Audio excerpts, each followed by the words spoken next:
Weaving is a tradition that goes back generations in our family. My father was a weaver, and before him, his mother.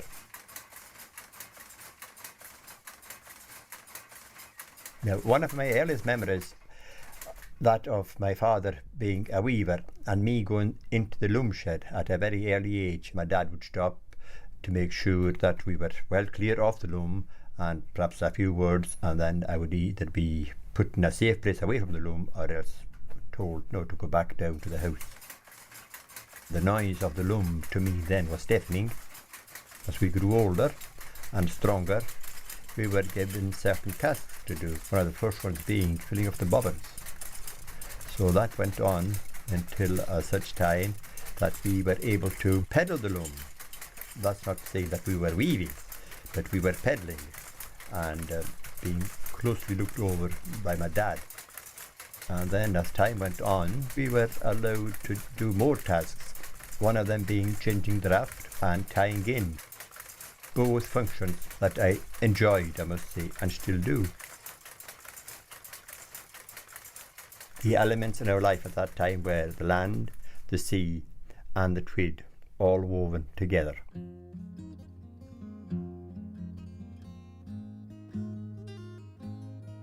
Now, the first thing would be for my father to milk the cow.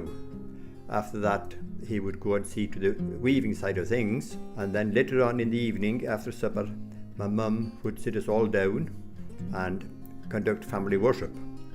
Now, my mum would do this as opposed to my dad. Everything was done in Gaelic, and my father could not read Gaelic.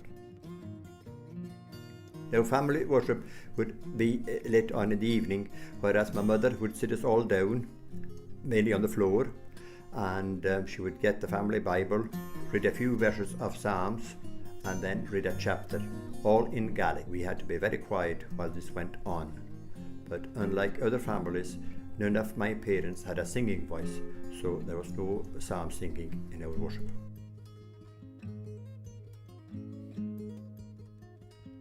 For me, up to the age of 5, I lived in a black house. Now that is a stone-built structure with a thatched roof. Very, very cozy, very well built. So I went to school from the black house, and then we moved to our first, what was regarded then as a white house. Stone-built slate roof with running water and all that kind of thing. But no electricity as yet in them days. It was in the early 60s when the electricity came round where we were. In the black house, our light was provided by a tilly lamp. The heat came from the pit that we burnt on a mother and mistress stove, which did the heat and the cooking.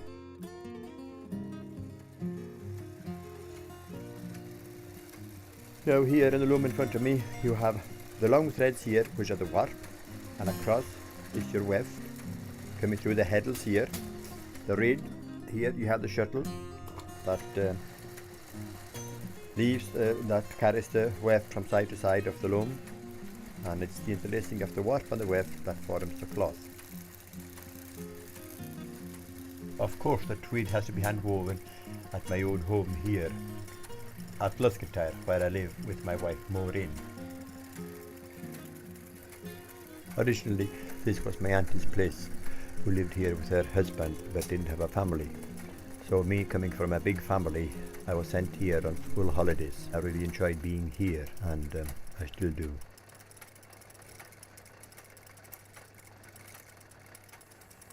My auntie is buried in the cemetery that we can see from the house, and one day that is where I will be buried too.